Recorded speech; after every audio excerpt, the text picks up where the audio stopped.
si VP Sara pa rin ang merong pinakamataas na trust rating at approval rating. Yo, what's up? Happy people, Dorothy on the moves. For today's video mga kuis magayas. For me lang to mga kuis magayas, opinion ko lang to, disclaimers at pwede na rin to survey for this coming 2028 presidential election mga kuis magayas. Well, parang mas maganda siguro kung Sara Isko or Isko Sara tandem mga kuis mga gayas, no? Sa tingin nyo mga kuis magayas, pakikomento po down below. So ngayon mga kuis magayas, nagpalabas po ng survey ang Pulse Asia about po sa mga trust ratings o approval ratings ng mga namamahala o mga politiko ngayon na nakaupo, kung sino po ang number 1 na pinagkatitiwalaan na mas maraming Pilipino. Ayon po sa Pulse Asia ay nangunguna pa rin po si Vice President Sara Duterte approval ratings po sa mga trabahante ng ating gobyerno mga kuis mga guys. So makikita po talaga natin na mas maraming nagtitiwala po kay Vice President Sara Duterte kay ni BBM mga kuis mga guys, no? So para maintindihan po natin, so without further ado, let's begin. Si VP Sara pa rin ang merong pinakamataas na trust rating at approval rating sa mga opisyalis ng ating gobyerno. Ito po ay sa lahat ng survey company, kasama na po dyan ang Pulse Asia, SWS at ang Okta Research. Malaki po talaga ang tiwala ng taong bayan kay VP Sara. Kung kadami-dami ng putik ang binato nila kay VP Sara, ang sabi nila, bakit may Confi Fund ang VP at saka Education Secretary? Bagamat, ang Kamara mismo ang siyang nag-approve ng ganyang Confi Fund sa committee level at saka sa plenaryo. Kung maalala nyo, sa committee level, si Congressman Sandro Marcos pa ang nagsabi, I move to close the deliberation on the budget of the Vice President. At sa plenaryo, nandun naman si VP Sara nung didepensahan niya ni Congresswoman Zamora o inapruba naman ng Kamara. Kaya lang, ayan na, pumasok na yung politika dahil nangyari na nga yung demotion kay GMA at nandyan na yung tinawag na tambaluslos, yung isa dyan. So bumawi dun sa small committee, tinanggal. Parang pinuruhan talaga si VP Sara. At pinortray na talagang, wow, ginagamit sa mali ang pondo ng bayan. Naniwala ba ang taong bayan? Hindi. Dahil long after binato siya dyan, ayan po, number 1 pa rin pinagkakatiwalaan ng taong bayan si VP Sara. O matapos yan, ano nangyari? Ayun na nga, dinawit pa siya sa Davao Death Squad na buong talambuhay naman ni VP Sara until naging Vice President siya, hindi naman siya dinadawit dyan sa Davao Death Squad. So, hindi lang daw siya mandarambong sa pera ng bayan, mamamatay tao pa.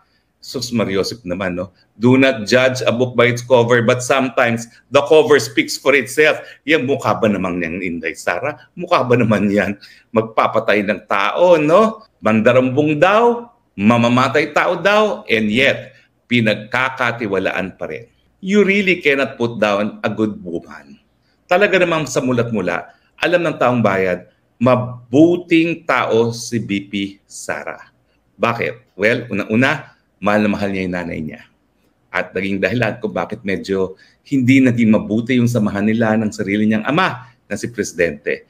Lahat tayo can identify that dahil lahat tayo mahal natin ang ating mga nanay. At siyempre, yung fact na meron siyang hinanakit, maraming nakakaintindi niya, no? Dahil ibig sabihin, marunong magmahal, lalong-lalo na sa nanay. And yet, bagamat masama ang loob niya, nung nagkaroon ng krisis, magkakasama pa rin sila. Together again. At nagkakaisa bilang isang pamilya. Tingin ko, yan ay gusto rin ng mga Pilipino dahil gusto ng Pilipino yung malakas na pagsasama sa pamilya. Pangatlo, si VP Sara kasi hindi naninira. Binabato na siya na kung ano, no? Tahimik lang siya, trabaho lang siya ng trabaho. Inuna muna niya yung kapakanan ng mga learners. Napakadami po talagang problema dyan sa DepEd. Sa totoo lang, minsan nasabi na niya na, ako sana Vice President na lang ako. Pero dahil nga doon sa tinanggap niyang hamon, hindi siya titigil hanggang hindi niya maiangat ang antas ng ating edukasyon. At tingin ko, yan ay nakikita naman ng taong bayan. Kaya naman, hindi lang siya mayroong pinakamataas na trust rating, ang DepEd din ang number 1 na satisfied ang ating mga kababayan.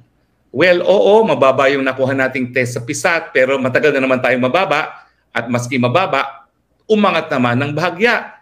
Parang 2 taon lang naman pang nakakalipas, so at least nakita natin na sa wala pang 2 taon na termino ni Vice President as Education Secretary, at least naiangat pa rin kahit papano ang antas ng edukasyon. At kung patuloy siyang mauupo bilang isang kalihim ng DepEd, nakikita natin na talaga namang tataas yan. Kung progressively, mga 2 to 3 points ang taas niyan sa PISAT results, ibig sabihin yan, aakyat din yan ng mga 12% minimum. Pero sa tingin ko, dahil nga ang dami niyang pinamimigay na laptop ngayon, minomodernize niya yung ating mga instructional materials, tinanggalan niya ng administrative duties ang mga teachers, nagpapagawa na mas maraming classroom, tingin ko naman, mas tataas pa yan sa 12% increase kung matatapos niya yung 6 na taon na pagiging DepEd Secretary. Baka umabot pa yan ng hanggang 15 to 20% increase sa performance ng PISAT at hindi na tayo mangungulela. Tingin ko po kaya yan dahil sa katunayan ngayon, nasa Malaysia siya dahil siya ang presidente ng lahat ng mga education secretary sa Southeast Asia. At dahil dyan, she will have the benefit of learning from the best practices of yung mga ating mga karatig bansa. Ang aking unsolicited advice, VP, tignan mo po yung Singapore math. Ako talaga, tinutur yung anak ko nung nasa grade school siya sa Xavier. Kasi sabi ko, kung anak na ibang tao natuturuan ko sa College of Law, ba't ang sariling anak ko hindi ko tutor sa bahay? So nag-tutor ako dyan. Tumigil lang kami ng tutor, siguro first year high school na. Dahil sabi ng anak ko, matanda na ako, dapat ako na mag-isa mag-aral. Pero ang sabi ko nga, wow! Kung Singapore math ang pamamaraan ng pagturo sa akin ng math nung ako'y grade school at ng high school, siguro naging engineer ako ngayon. Naging magaling ako sa math. Kasi yung math na pagtuturo ng Singaporean, conceptual. Hindi ka kinakailangan genius. Yung math na tinuro sa akin nung grade school ako, puro memorization. Ito talaga, pag-iisipan mo ano yung konsepto, kaya mas madali maintindihan. So yan po ang aking unsolicited advice. Tignan po natin ang Singapore math para may antas yung kaalaman natin sa mathematics, no?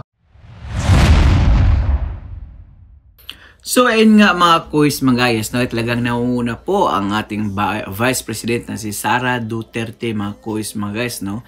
Sa kabila ng maraming mga criticism, mga binabatong mga issue, but cause marami pa rin mga Pilipino na nagtitiwala sa ating Vice Presidente mga quiz mga guys, no? So yun nga mga quiz mga guys, sa tingin ko lang mga quiz mga guys, mas maganda po siguro this coming 2028, Sara Isko or Isko Sara mga quiz mga guys, no? Dahil makikita po natin na talaga yung mga layunin nila ay para sa taong bayan. At napapansin nyo mga quiz mga guys, si Isko Moreno, marami talagang mga criticism ng mga tao about sa kanya o kay Vice President Sara Duterte, pero hindi po sila gumaganti o bumabato o bumabanat. So dyan mo makikita kung gaano talaga kabait ang kanilang nasa kalooban nila mga quiz mga guys, no? Yan dapat ang magiging isang leader sa ating bansa mga quiz mga guys, no?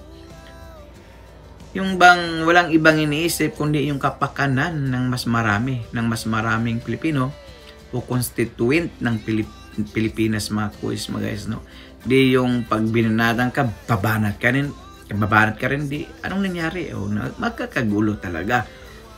For me mga quiz mga guys, try lang natin Isko Sara or Sara Isko is coming 2028 mga quiz mga guys, dahil parang dyan po siguro makikita natin ang bagong Pilipinas. Diba? At dahil umabot ka sa dulo ng ating video, may karapatang kakapong mag-like, share, and subscribe. So for now, I'm God Pilipinos! God first, God bless all. Peace!